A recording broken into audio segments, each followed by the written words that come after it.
Yeah, it's a pleasure to be here, to honor Manolo and to speak with such a distinguished panel as well, to talk about these ideas. And I'll start with my personal connection with Manolo, which honestly I don't really remember because it all started online too. And those were not the most remarkable moments, but much as Donna, as you said, what I remember and left with, always thinking about him, is that beam of light, is that quality of energy and vibration that he brought to each room where it just lit up and people felt more alive. And I think that's maybe the essence of motivation, is being alive, right?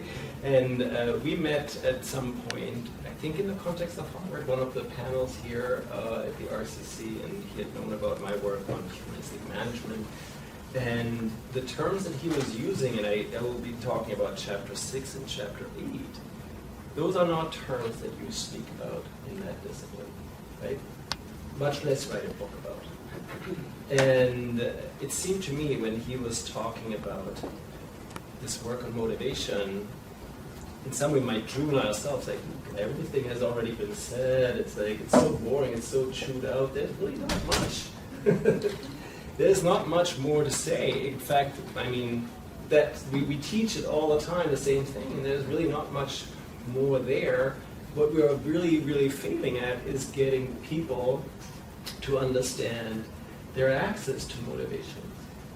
And we have these beautiful theories, et cetera, but then the students, and I think for me as a practitioner also in the field, you see this pandemic of disengagement.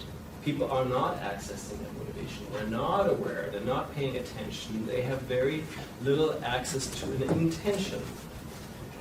But when you saw and met Manolo, you're like, wow, we're reminded of what's possible in terms of what we could access, what we could be doing. I think he was also very anxious. He was very driven to give something back. And chapter 6 is talking about these religious motivations, and not just giving back, but returning. And returning the love. And I think many of us academics study things, or we're told to study things that we lack. So people told me that at one point, so why do you study trust? Why do you study dignity? Why do you study that? I felt pretty offended that somebody would say it's like something I lack. But then looking at this, yeah, I feel I'm lacking that truly. Yeah, there is something missing in the world around me.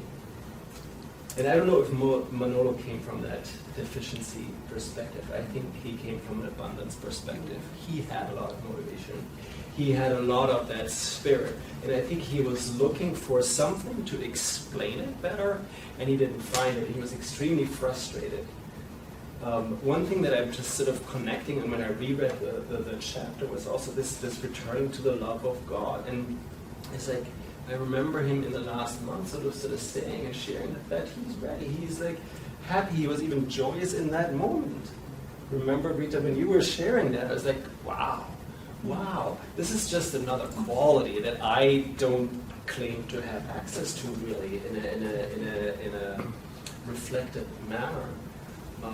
And so I just wanted to share that about Manolo, who wrote the book as almost a manifesto, I think, of him as a person, as you also mentioned. It's like, this is sort of maybe his return and his gift to the world, that I felt almost like he manifested his highest motivation in writing this book and giving it as a gift for us to be received, so he could be received in return. And in some way I'm reminded of this notion of Teilhard de Chardin, of the noosphere. Some of you are familiar with that, where it's like, it's actually progress. We're not digressing, we're progressing towards. And this is this whole matrix or the development towards the omega point, right? Towards something higher, something more elevated. And that we're all returning to that. It's a return. And he uses that phrase, which I think I've rarely heard before, and specifically in the context of what we teach our business students and business schools. It's a whole range of vocabulary that I think we can draw on as we go along for a long time, because so much paucity of thinking and language and conversation that's been missing. And so I'm just sharing a couple of words just to showcase in terms of what Manolo talks about in chapter 6, but also in chapter 8, that are concepts that really truly maybe embody the power of what I would call a humanistic education, or what Abigail Evans is sort of promoting also, that really that universality, the universitas of knowledge and experience. That he uses glory, he uses sanctity, he uses conversion, gift, sacrifice, giving, contemplation, returning, and then love. And I just come back from an experience where we had some of the business leaders in the room, and they slowly started to adjust to the terminology of love. But it was very uncomfortable for many. And they were saying, we cannot use that word in Latin America. We cannot use that word because it's pink, it's Valentine's Day, it's all commercial. And you sort of see how you need to unpack a number of these terms when you specifically being an educator like Manolo was for students that were very much in a commercial mindset in many ways. I'm not going to start talking about sacrifice or glory or conversion, because those are terminologies that are really still very much in the religious domain, and maybe even there they're not really unpacked or represented in an accessible way. But I leave that to the side. But I just want to mention the virtue that Manolo represented by writing about these terms and putting them into the context of motivations.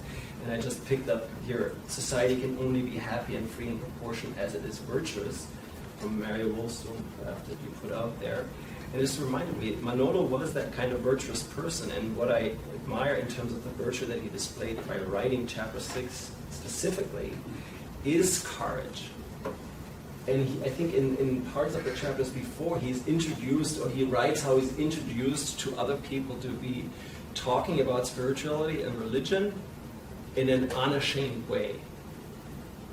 And he was sanctified by that, I think. That was him. He was in every conversation, he took that on himself with such joy and glee and respect, which I think most people were always a bit startled by and like questioning. And he writes about some of the interactions that he has had with people from an atheistic community that called itself humanist that you have present here at Harvard too. But he was not somebody who would refrain from that conversation. He would engage people at this deeper level with such dignity, love, and glorified them in the process of it, where it's like, wow, they took on their own conversion. He writes about that, right? And I think you can see these motivations in that space of chapter 6, like that religious motivation, that was what he lived. That was what he lived out. And it is difficult to put names onto that experience when you had the exchange with him without that book, right? And I do think what the offers in the context of, I think, life in general is that language and the return to language and a new way of telling stories with courage, and let people that maybe are not so familiar with that language embrace it, access it, and use it. What I want to share is my hesitance still using this kind of language and the matrix or the map with students. I'm at a Jesuit institution like Bill is, and you would think that many students come there with some kind of background of a spiritual journey and some kind of grasp and maybe religious motivation. But even when you talk to them about calling and transcendence, it's not something that they touch. It is something that turns them off, because they're bifurcated in many ways. Now, we'll take it upon ourselves to be courageous, to bring these concepts into the context of a conversation so that they can make sense of them. Because I think that's what we owe to Manolo in the book, and I think humanity that is currently in this impoverished state. And he uses this map, which I think that's maybe my final reflection on it, or maybe a part for the conversation, is like, is it a map? Is it an accurate sort of depiction? I think probably yes. Is it something that has a direction in it? Like there's a north, there's a better, there's a worse? I just wonder, where do people start? I see with the more earthly, worldly kind of conditions that you need to fulfill. Maybe there's a different way than progressing, but really returning, as you say, returning and making that circle, making that loop go.